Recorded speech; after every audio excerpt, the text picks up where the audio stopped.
Recently, it has come to me very strongly that if we lose sight or connection with the very foundations of the path of Buddha Dharma, we tend to lose our way eventually. There is a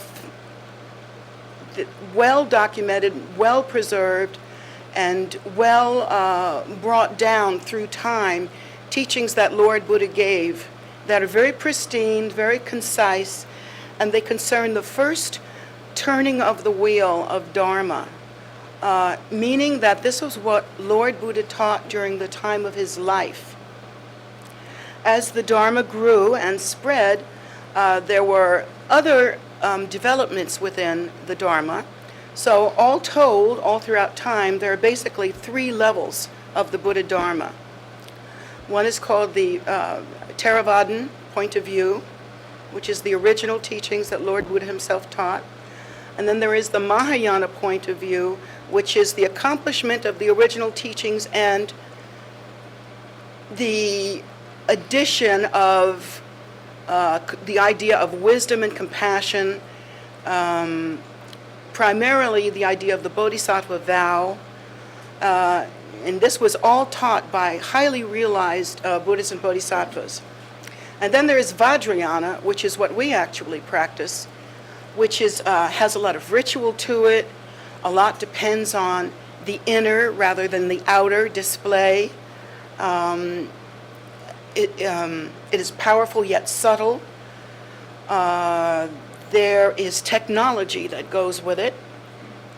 And as one accomplishes the technology, one begins to advance and change and move ever closer toward awakening. But we should never consider the first level of Buddhism to be somehow lesser. Instead, we should think of the first level of Buddhism as being absolutely the necessary foundation. That if you don't accomplish and don't understand what Buddha originally taught, then there is no real understanding later on. I would consider it to be something like if you're building a house. You don't want to build it on a sandy beach where it slopes down to the sea and the waves are big. You want to build it on a very firm foundation. You want to pour your concrete slab, and just make it really secure. So when you are practicing the path of the Buddha Dharma, it is very good to understand these primary teachings, to understand their meaning to the degree that as you move further on the path, you can always reflect back on the original teachings to give you context, strength, and inspiration. So it's necessary to understand exactly what did the Buddha teach. And for that, I will actually teach from pages today. You'd never see that happen.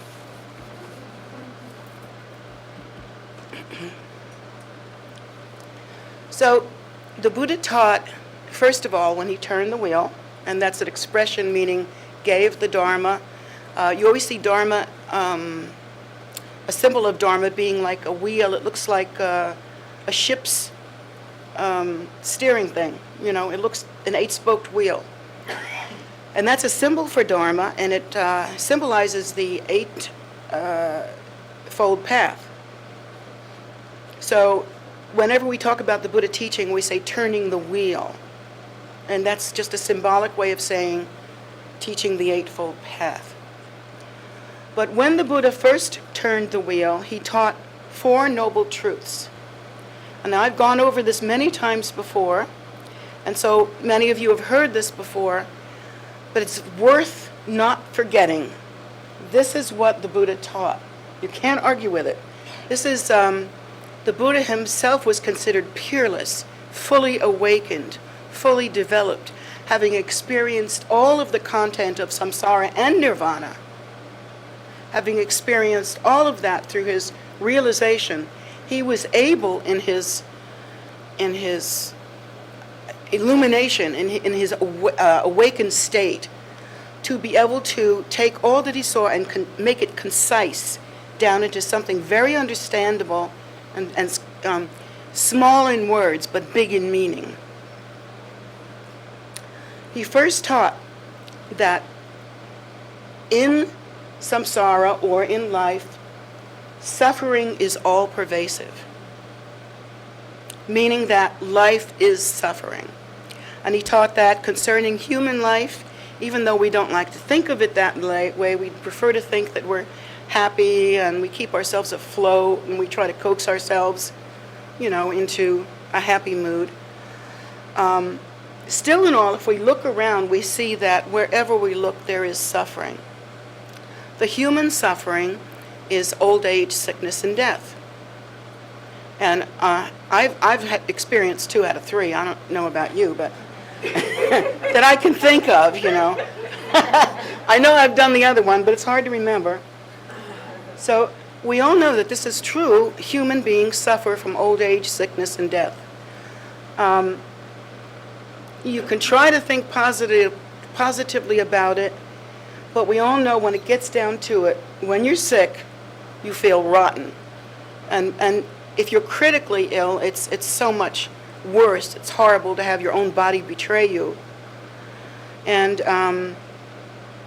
then if you get to the point where you're experiencing old age, well, okay, we can look at Madonna and we can look at all the different, wonderful people who have kept in shape and all. And we think, oh, it's not so bad. It's bad. Getting old is bad. So, just let's get that out and talk about it. For those of you that don't believe and you're too young to know, it's bad. I see a few of you that might agree with me.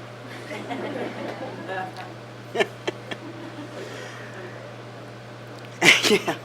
And that is the suffering of the human realm. And each different realm has its own form of suffering. For instance, animals suffer from fear and stupidity. Like, for instance, an elephant is much stronger than its trainer and much stronger than the means they use usually to contain them, but they don't know that. Elephants are very smart in their own way, but in that particular way, they're not so smart. Or animals that, let's say, in India, you see bullocks pulling carts and whatnot, and their whole life is just toil and work, and they experience the whip if they don't do it, and that stupidity keeps them there. I mean, they could basically turn around and knock the driver senseless if they so chose to do. They're powerful animals, but they don't know that. And so that's the suffering of the animal kingdom, that and fear, since in the animal kingdom you are either prey or predator. And even predator can be prey at some times. So fear is rampant. So the Buddha taught that wherever you look in suffering, and actually he taught of 6 different realms, and in a future date I will teach of the different realms. He said everywhere you look, suffering is all pervasive. That no matter what a person's life looks like, there is suffering. And then he taught the cause of suffering is attachment or desire. Again, when we come from a materialistic society and an ordinary world, we think to ourselves, how can that be? Suffering is when you don't have enough money. Suffering is when you don't, you get hit by a car. Suffering is when your beloved child grows up and does drugs or something. We can name all of these sufferings that happen to us. And so it's hard for us to understand how desire can actually be, or attachment, can actually be the cause of suffering. And the way it is explained, very briefly again, this is the box top version. The way that is explained is that while things do happen, and they are caused by our karma, by the cause and effect relationships that we have given rise to in the past, and we see our karma ripening as events that seem to happen to us. What really is the suffering, what really makes us suffer, is our reaction. I have known of cases, it's very rare and beautiful to behold, of people who have gone through terrible, terrible suffering and have used that as a way to become strong. In fact, there are entire cultures of people who, through tremendous need to survive and tremendous suffering, have found some way to become strong through that suffering, rather than to let the suffering take them down. But that's very rare. Most people react to suffering as though something outside had occurred to them and they were merely standing there. They don't understand the relationship of cause and effect and how karma prevails and always is exacting, that if give rise to any cause, that very effect will occur. So we don't realize that, and so we react in an odd way. What causes our reaction is our deep attachment and desire for things to be as we wish. For instance, if we have to live on beans and rice all week because we don't have enough money for steak and potatoes, we might think, oh, this is terrible suffering. This is just so terrible. But then another person might say, I really dig beans and rice. Take the beanos and you'll be fine. What's the problem? So, I'm being funny now, but you get what I'm saying. Really, it's your reaction. One person can have some catastrophe happen to them, and they will use that almost as a guru to pull themselves up by the bootstraps and get stronger. But most of us don't. We react because we don't have our heart's desire. So if we lose a relationship, let's say, that is very dear to us, like a death happens, or loss of friendship, or loss of love, then when we really look at what changes in our lives at the loss of this person on a practical sense, most of it is manageable, usually. What's really terrible is our own pain. And our own pain is caused by our attachment to that person and our desire to be with that person. Attachment to a person or desire to be with a person is not necessarily a bad or unethical thing, but understood within the context of the Buddha Dharma, we must understand that too much attachment and not enough unconditional positive regard for all sentient beings, in other words, placing all of our hopes and all of our desires in one person, or maybe a small family. If we do that, then we have too much attachment, and our suffering will be very, very great at the time of losing that relationship. And of course we know that whatever comes together must also separate. Whether it is in life or in death, nothing remains and everything is impermanent. So it's our reaction that causes us to suffer. One person can lose a job or a position and totally flip out and ruin the rest of their lives simply by the thoughts and activities that they take while they're not stable and not in good shape. And then another person can take a challenge like that, examine themselves, and say, what's going on here? What's really going on here? Maybe I should change this about myself. Maybe I should change that about myself. So there are many ways to react. And what the Buddha has taught is to not have that suffering is caused by desire and attachment, and the purpose of practicing the Buddha Dharma is to pacify or to lessen that desire and attachment, or another way to put it is to see through its narcotic effect. It's a narcotic in a way. You know, we want what we want. It stimulates us and makes us happy. Then we want more. But we don't, but if we really examine the desire and attachment, we'll find out that most of what we cling to is relatively unimportant. And in the end, will bring us suffering because we're too attached to it. So the Buddha taught the origin of suffering then is attachment and desire. Then the Buddha taught that the end of suffering and the end of attachment, the end of desire, is possible. That's very important because many times we will say in our society, go to church, make lots of prayers, do what is required in our respective religions. But perhaps we have never been told that there is an end to suffering. And there's something we can actually do rather than just wait on the rapture or something, There is something that we can do to pacify our suffering, purify our karma, and get relief and begin to dispel desire and attachment and its hold on us.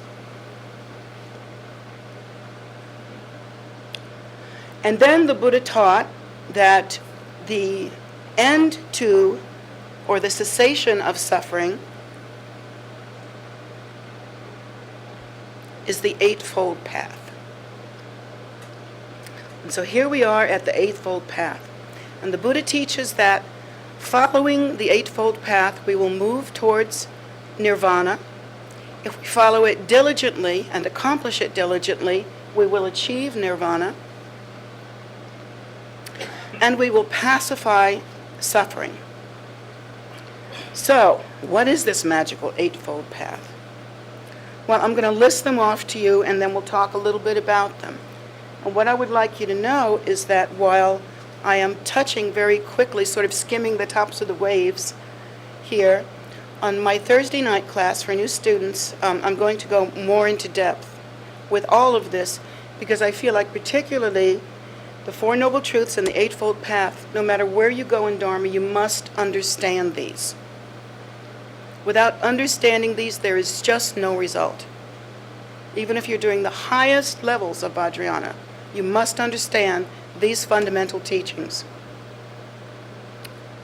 The Noble Eightfold Path is, number 1, right view. Number 2, right intention. Number 3, right speech. Number 4, right action. Number 5, right livelihood. Number 6, right effort. Number 7, right mindfulness. And number 8, right concentration.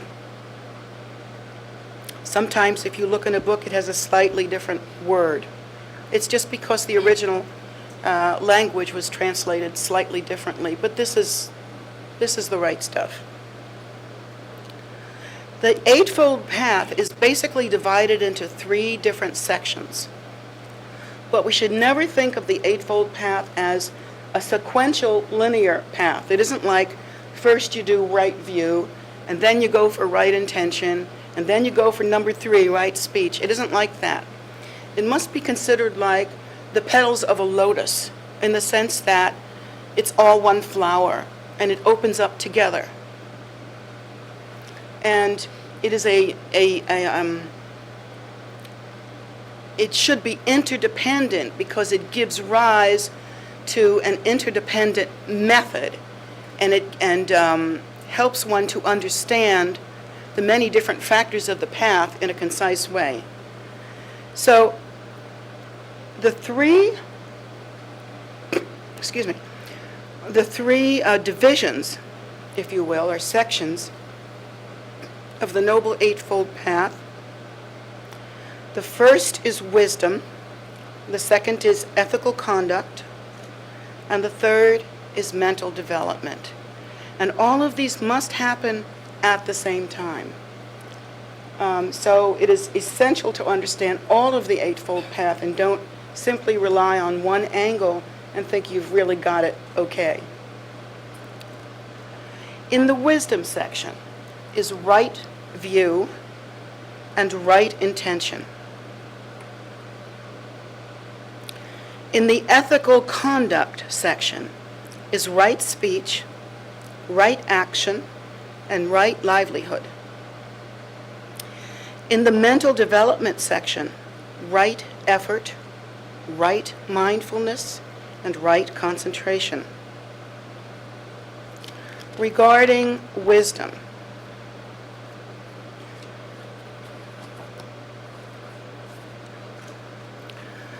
when we look first at the first part of the wisdom section, we have right view. Right view should be understood as the underpinning, the beginning and the ending, and everything in between in the path.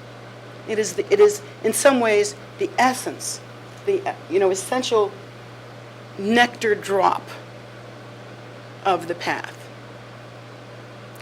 Because in right view, through meditation, through contemplation, and through receiving teachings, we come to understand the nature of samsara. We meditate upon the nature of samsara and understand its flaws, its faults, and how it is so confusing to all of us. By understanding the nature of samsara, we know what to avoid and what to pick up. But without contemplating on and understanding the nature of samsara, in other words, if we remain constantly in a reactive stage, then there will be no accomplishment.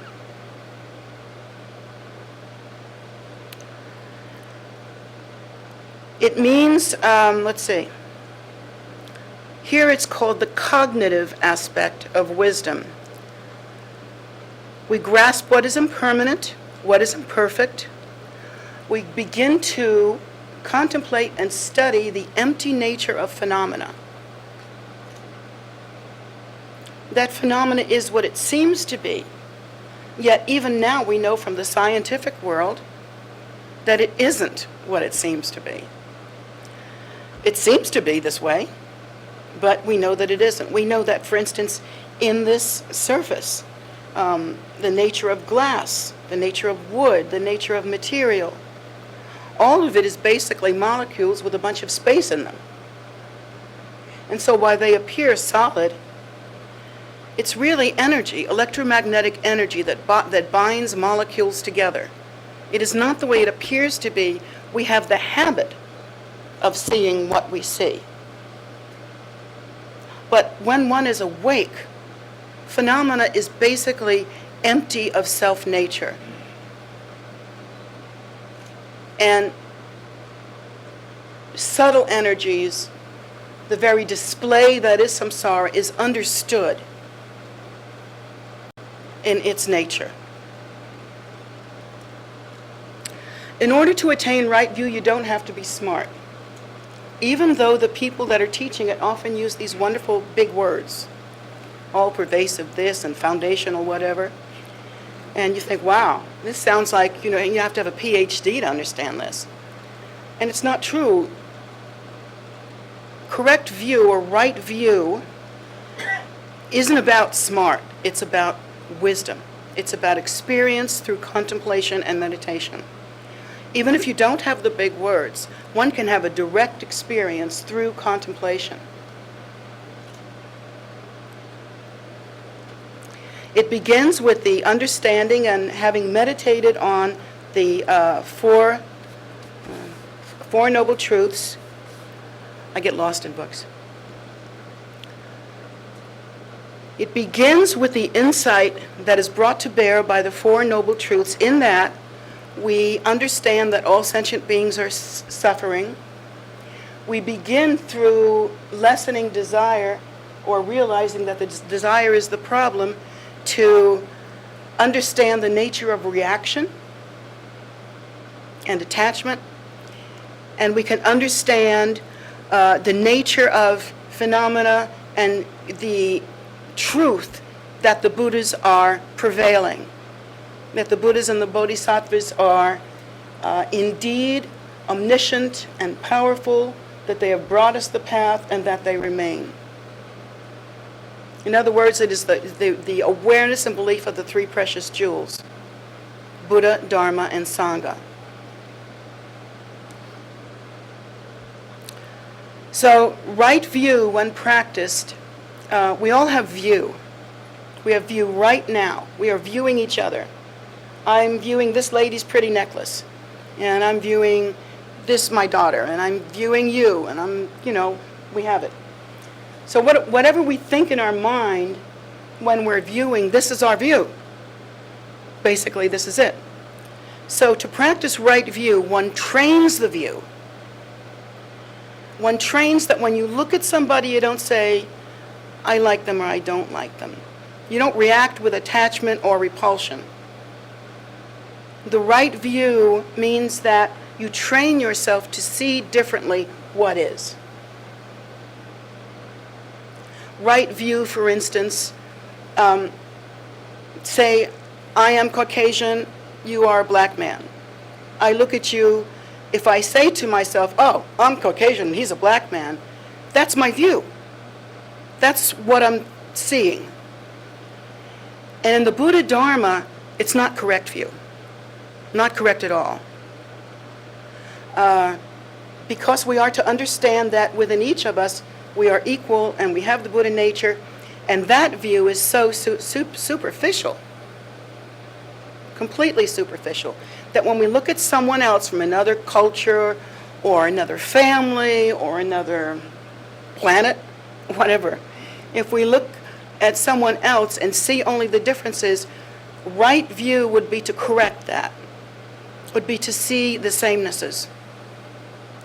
To see what is, in other words, to wake up to the fact that all sentient beings are inherently equal and that we share the same nature.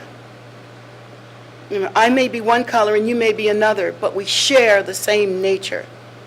And there is no color on that nature. So this is where you begin to, you see how this is a foundation where you become mindful and thoughtful. It's not a generation stage practice. Where you're actually doing a puja, but it's where you contemplate the fundamental meaning of the path. And so to train oneself in right view, it's so much easier later on when you begin to approach the Bodhisattva vow and the compassion that we learn in Mahayana Buddhism. Because with right view as the foundation, we're halfway there. We can have compassion for others. We can uphold others as the same as ourselves. And we can do for others what is kind and good to do. And then in Vajrayana, if we understand right view properly, and we have done the preliminary contemplations, then in Vajrayana, it's much, much easier to have proper view with Vajrayana meaning. Now, in Vajrayana meaning, we should see every female as the goddess and every male as a god, or every female as a dakini and every male as a daka, or, that kind of thing. We see each being in their truer nature, and we respect the women as being dakinis. We respect the men as being dakas. We respect, that is the view in Vajrayana. And nobody's higher than anybody else, except in the practice of Guru Yoga, where we actually use the Guru as a focus to understand our own nature. So, but we're not there yet. We're still on right view.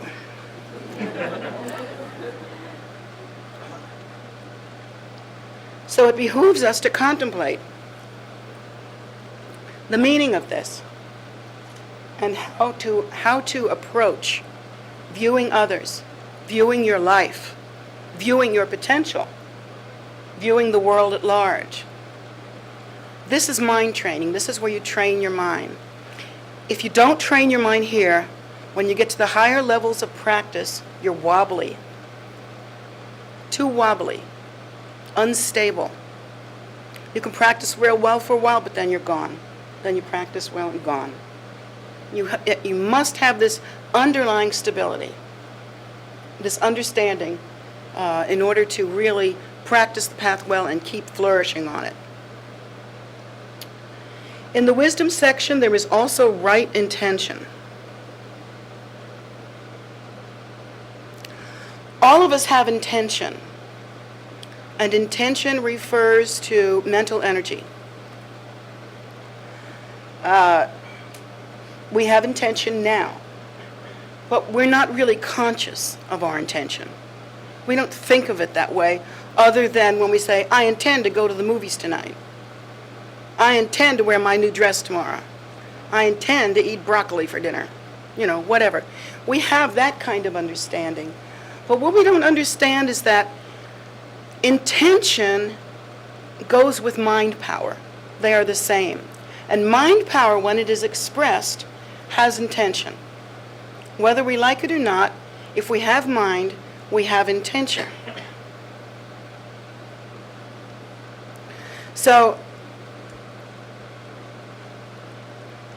the mental energy that controls our actions is our intention. In bad intention, or let's start with neutral intention.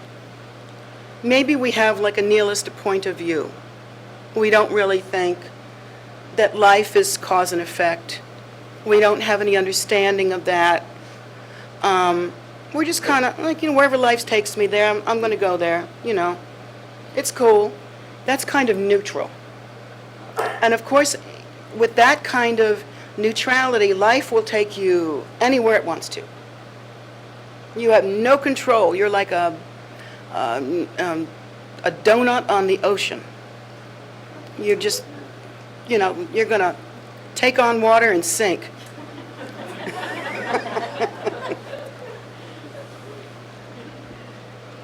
So,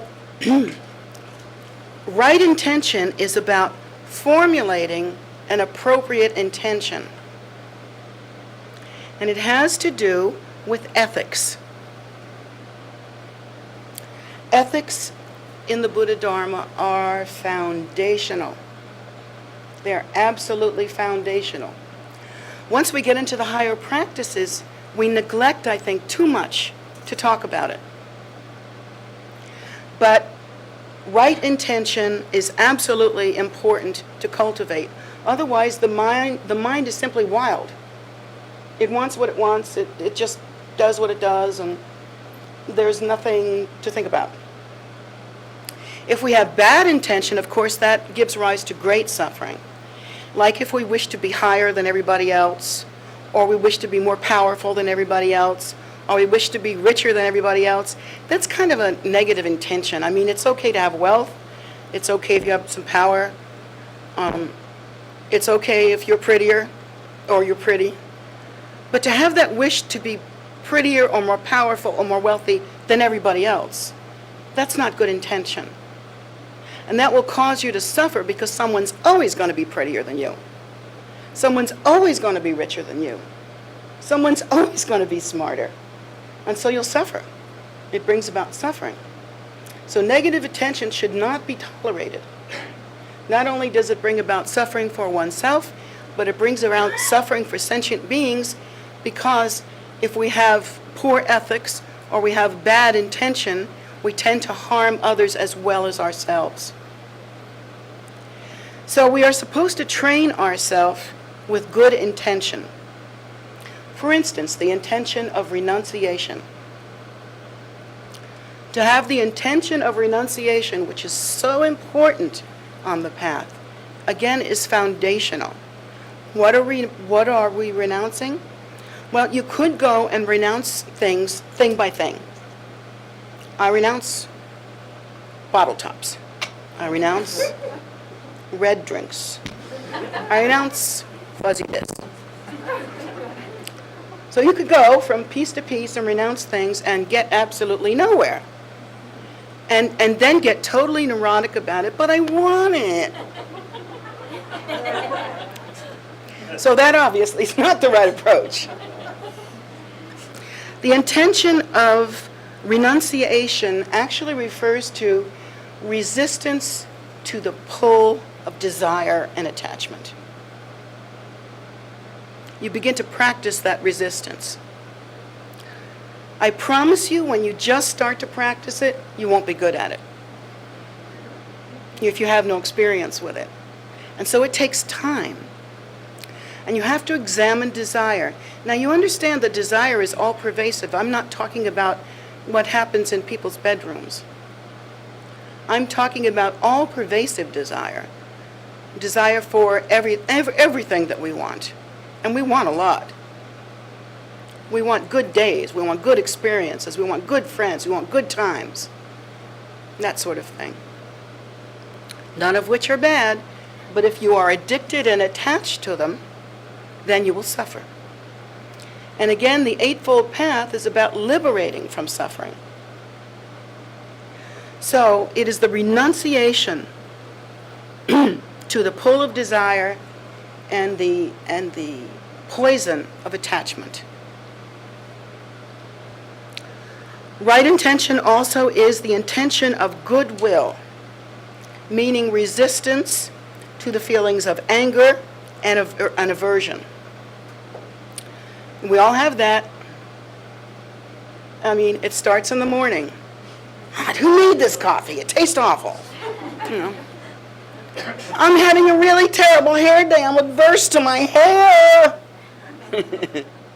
And your aversion to the, oh yeah, Konchuk's having a really bad hair life.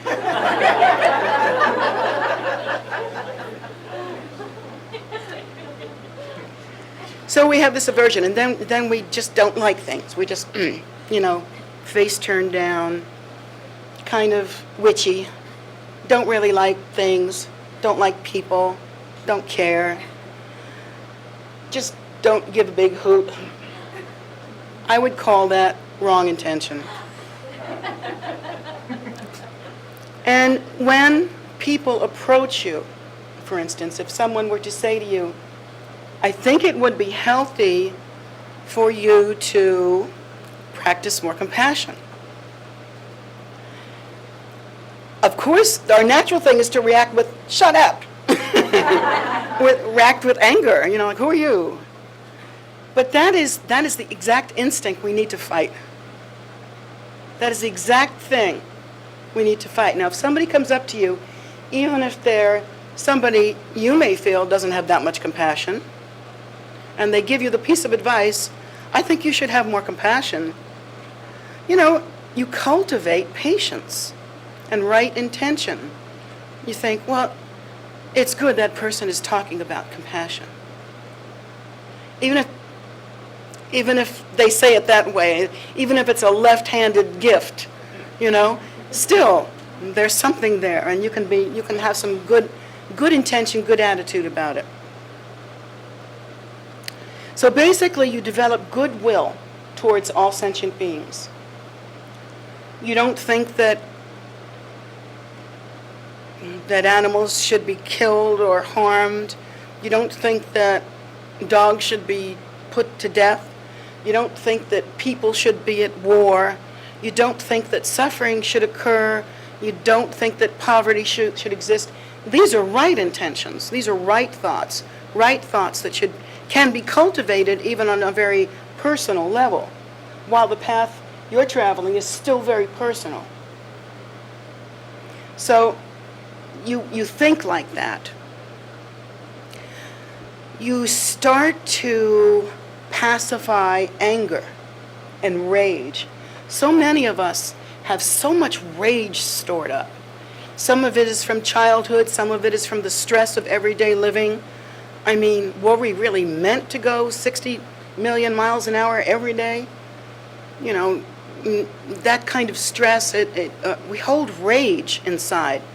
And so part of the Eightfold Path is to begin to not suppress the rage, but contemplate it, be aware of it, and look through it. Suppression equals neuroses. We are looking for you to be awake, to perceive more correctly what the nature of attraction and repulsion actually are. and how they are not conducive to happiness, and they are the antithesis of the path. Okay? And then the last part here of right intention is the intention of harmlessness, meaning not to think or act cruelly, violently, aggressively, and to develop compassion. We forget that. Again, a foundational truth on the path, and we forget it. We walk around with our malas and our robes and we think, I'm so cool, I'm a Tibetan Buddhist. Well, you're not Tibetan. And if you act like that, you're not much of a Buddhist either. So, forget it. And of course, the cruelty, that if we have any cruelty in our mind, it may be a reflection of past habit or past incidences. We have the power to examine that cruelty, to see its root, to see its fruit, to push it away, to see through it, in other words, into the true nature of the Eightfold Path and of the Buddha Dharma. We have that power. We shouldn't think, oh, I've got this rage and I'm stuck with it. It's just there. We have the power to change that by practicing this right intention. We give up the thoughts of violence, of aggressiveness, and we begin to develop compassion. And again, what is it based on? It's based on the Four Noble Truths. The compassion comes from the realization that all sentient beings are suffering, that suffering is all pervasive, and it's not necessary because there is an Eightfold Path. So, that is our way to contemplate and to bring ourselves up to snuff with right intention.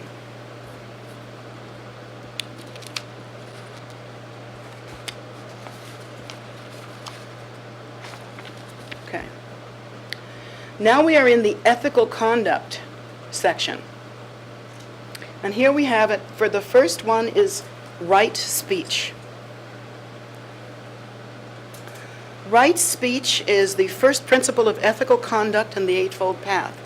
And in the Eightfold Path is really based on ethical conduct. It's one of the things I like best about Buddhism. It isn't based on a pie-in-the-sky idea. You have to make it work. You have to work it. People who are recovering alcoholics will recognize that saying about the 12-step program. It works if you work it, right? And the Eightfold Path is exactly like that. If you don't work it, you're going to go back to the narcotic of samsara. But if you do work it, you have strength and bones that you've never had before.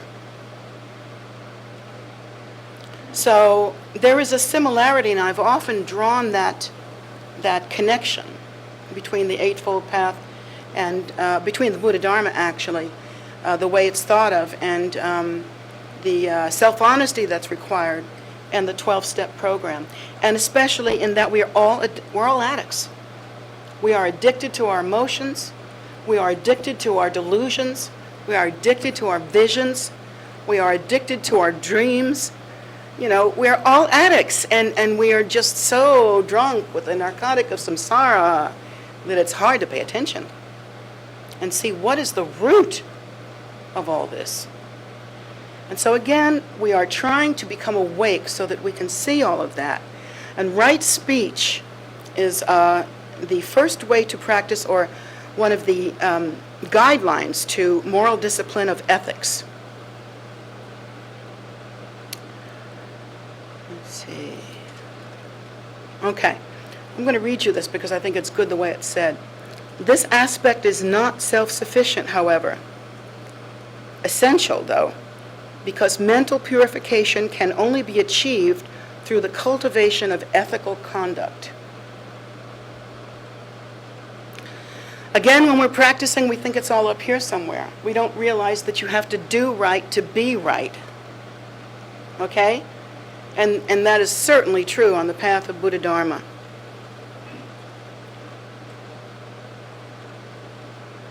The importance of speech in the Buddha Dharma is central and obvious. For one thing, you can cause harm with speech.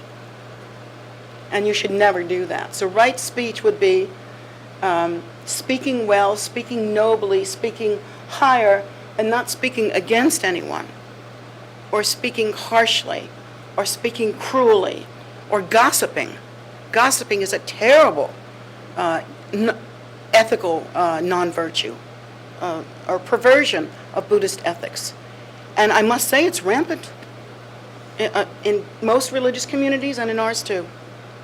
It's rampant. So, but it's not what the Buddha taught, and it should not be that way. We should uphold one another with speech rather than to tear one another down. So, words can break or save lives. Think about that. Words. We've had a little experience there.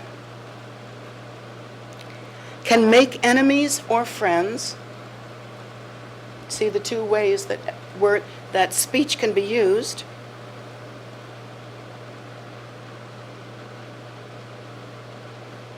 Let me see, where was I? Make enemies or friends, start war, or create peace. All by words. And you can review history to see that that's true. Now, to keep away from false speech, one especially should never tell deliberate lies or speak deceitfully. Some people are storytellers and tend to be expansive in their speech. I've been known to do that myself. When you tell a story, you expand it a little bit, you polish it up, make it a little more interesting, throw in a few hand gestures, and, that's not deceitful necessarily, unless you're making yourself higher. Then that would be deceitful. If you say, I had this experience in my meditation, it was so big, you've never had anything like it, and so therefore I'm big. And so that would be wrong speech. That would be unethical. So what we really want to do is avoid telling different lies, especially those that bring us power, or bring us acknowledgement, or bring us approval, because then we know we are lying to someone, which is unethical, in order to bring ourselves up above them, which is not right either, which ruins our right intention. So,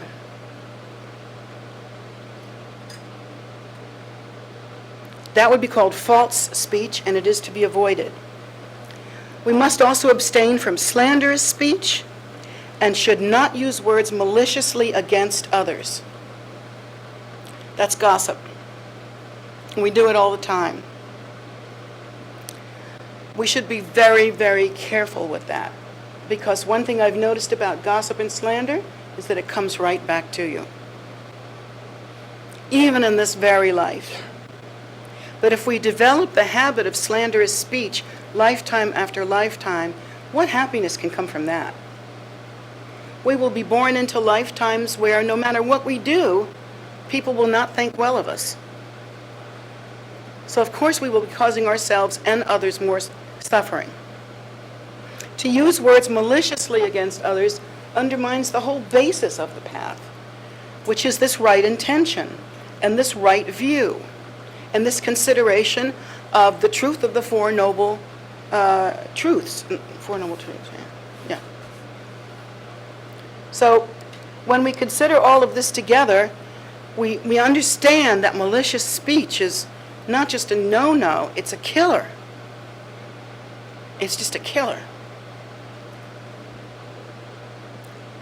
We should abstain from harsh words that offend or hurt others. And obviously we've covered that. We can see what the ethics of that would be. Like if I were to say to you, gee, you look kind of ugly today. What is the point of that? Why would I need to do that? Even if it were true, why would I do that? Well, first of all, I've shown myself to not have accomplished right view. Right there, I have shown you my buttocks.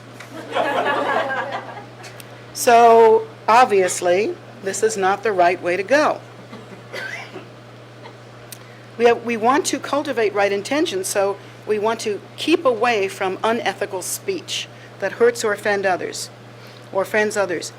We want to abstain from idle chatter that lacks purpose or depth. Positively phrased, it means tell the truth, speak friendly, warm and gently, and to talk when you've got something to say. Brilliant! Only a Buddha could have thought of this. Actually, it was talk only when necessary. I had to have a little fun there.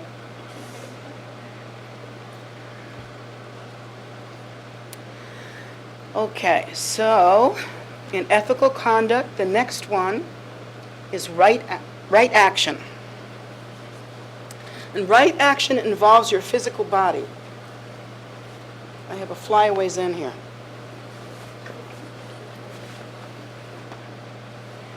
Right action involves the physical body as a vehicle of expression.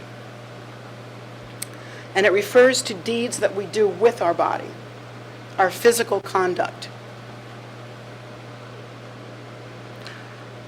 The Buddha taught that unwholesome actions or non-virtuous actions lead to an unstable, unwholesome, and unhealthy state of mind. The principle is explained in terms of abstinence. If you get so angry at somebody that you punch them in the face, that's not going to bring happiness. And it's definitely harming sentient beings. It is the antithesis of all we've talked about before, and now you are involving your body in actually harming other beings. And when we harm other beings or bring about their death by hitting them or, smashing them with something, if we do something like that, then we have brought about a cause that will result in our own death in the future. We have harmed our own life as well as you have harmed someone that you profess to uphold through the previous steps on the Eightfold Path. So of course you must never do that. And when we engage in the Eightfold Path, we don't allow anything to be killed in our presence. If we can stop people from killing bugs and never kill bugs ourselves, that's the right way to go, because all of them are sentient beings and they're all equal to us in their nature. We do not kill dogs, we do not kill cats, we do not kill people, we do not kill animals. Regarding the consumption of meat, the way the Buddha taught it is if somebody's going to kill an animal for you to eat, don't do it. If the animal is already dead and has been dead, like you find it in a supermarket, that is acceptable because it's already dead. I mean, it's not going to come back because you didn't eat it.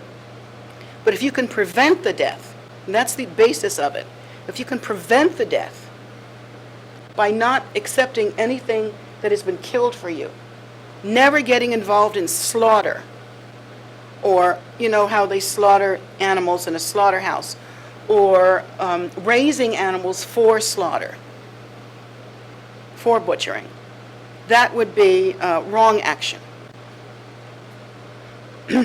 Actually, it's wrong livelihood, but also wrong action. And they do blend. They do really merge together, and sometimes it's hard to tell whether you're talking about number 4 or number 5. And the point is, it doesn't matter. It's the whole picture, like a lotus. You abstain from harming sentient beings, especially from taking life.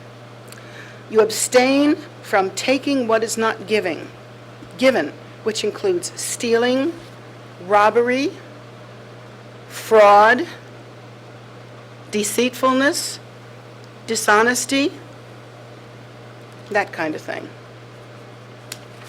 So basically, what is not yours to give, rather than to steal it, you should practice the rest of the Eightfold Path, which is to purify yourself of the desire, to work with the desire, to work with phenomena, to work with the root of it, and the way of it, and the result of it. And having done those things, there should be really no desire to take from someone else or to have what somebody else has. And one way that you cultivate that is, let's say you're practicing the path and your friend gets a new car. And it's just the kind of car you wanted. You just wished you could have had it. And you just regret it wasn't you. And you just think, boy, I wish I could have that car. Now, you're not going to steal the car, probably, if you're practicing the path. At least I hope not. But the idea of even not being happy for your friend and wanting the car to be yours, you have to examine that as the basis. That very idea of desire is the problem there. So never take what is not given to you. Never steal, never rob, never commit fraud. All of this will bring great suffering, and it is absolutely, what it basically does is to destroy one's mind. If one engages in deceitfulness and fraud, the mind becomes sick. You can't think straight anymore. And it actually results in mental illness. There's so much confusion. And so much, when you know how it is when you start telling lies, you really have to keep on top of it. Because pretty soon you'll be telling different stories to everybody, and you forget what you lied about. You ever seen kids do that? Or you? So, yeah, you should respect the belongings of others and, be happy for them. In the sense that, oh, my friend got a car. I'm so happy for her. I can see her joy. I rejoice in her joy. Even if at first you have to say, I rejoice in her joy. Through gritted teeth. I rejoice. You keep doing it enough and go deeper each time, eventually, you will be joyful about the happiness of others. It really works.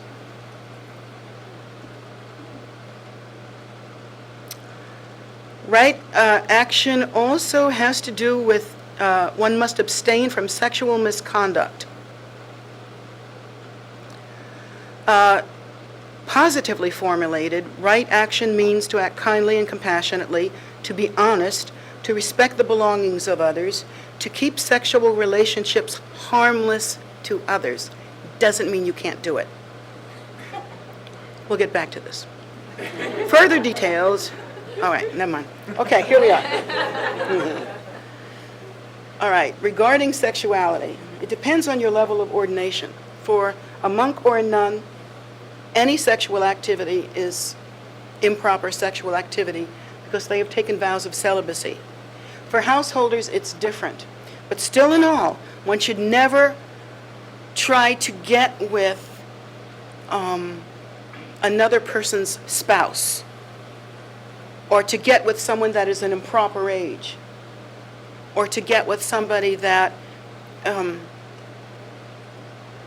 who would be harmed by getting with you in some way. Let's say there's a person that doesn't have proper mental capacity and they don't know better, and yet you get with them and it really harms them.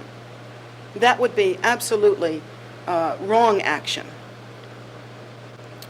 So sexual relationships should be wholesome, healthy, and not harmful.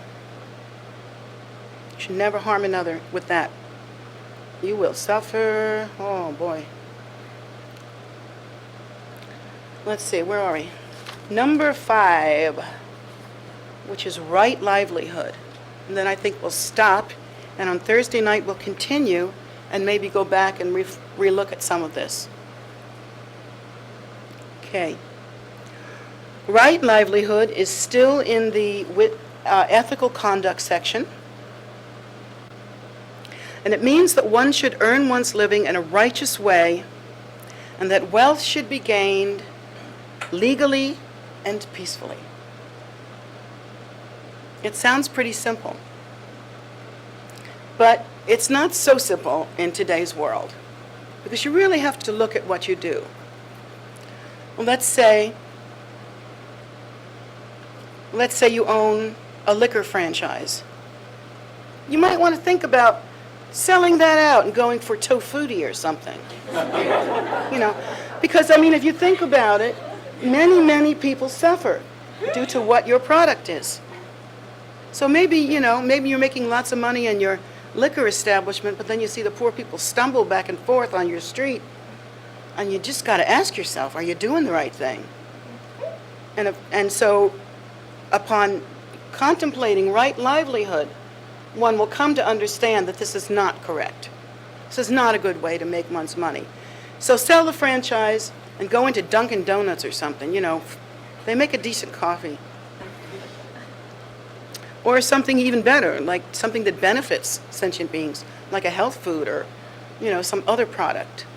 So right livelihood is like that. Let's see. The Buddha mentions 4 specific activities that harm other beings and that one should avoid for this reason: dealing in weapons. Okay? Boom, boom, they hurt. Dealing in living beings, which includes raising animals for slaughter, as well as slave trade and prostitution. That is wrong livelihood. It is wrong to the core of the path. No one should ever enslave another being. No one should ever raise beings to die. This is what the Buddha has taught. And to the degree that we go against that and harm sentient beings in this way, we ourselves will be harmed. If not in this lifetime, then in the next lifetime. But I tell you folks, what goes around comes around, and that is what the Buddha taught. Not those words. More wrong livelihood that should be avoided is working in meat production and butchery, and selling intoxicants and poisons, such as alcohol and drugs. All right, you're going to have to stop dealing drugs. No two ways about it. Furthermore, any other occupation that would violate the principles of right speech and right action should be avoided. So again, there's that blend. Right speech, right action, they're all in that ethical category. Ethics are so important, and they're really not taught in many religions. And in fact, if you go right to Vajrayana, you may even miss these teachings. But ethics are the foundation, the underpinning of the path. You cannot go into highfalutin practices without good ethics. Your whole house will fall apart. It'll be like a house of cards. So here in the world, we start here in the world, here in the mirror, looking at ourselves, taking account. Before we go on to the, fancy stuff, you must examine your own methodologies, and to make sure that you have established good ethics and right view. And that's as far as we're going to go for today. I will just tell you that the next section, I would go longer, but I see people are getting sleepy. They're probably hungry. The next section is mental development. And in the mental development section, we have right effort, right mindfulness, and right concentration. And so right effort is actually considered as the doorstep or prerequisite for everything on the path. Because if you are not establishing right, if you're not trying, in other words, you're not going to go anywhere on the path. You're not accomplishing the path. So you have to make effort. And we'll go into that more deeply on Thursday night. I hope you will join us if you can. And all students are welcome to come. And I hope that you will. We'll finish this up and then move on. My intention is to teach as much of in the new class and Sundays, to teach as much of the underpinnings of Buddhism as possible, so that there can be depth and maturity when we actually move further onto the path and take up some of the practices and do the mantras and do the pujas and so forth. I don't want to leave out ethics. I've seen too many people fall away from the Buddha Dharma because they never got that. And the Eightfold Path, I don't want to ever neglect that. So wherever we are, whatever level you're at, it behooves you to come back and study and contemplate the Four Noble Paths and the Eightfold Path. Four Noble Truths and the Eightfold Path. And it's not hard to do. You can buy a book. There are many books about it. You can even Google it. I did it.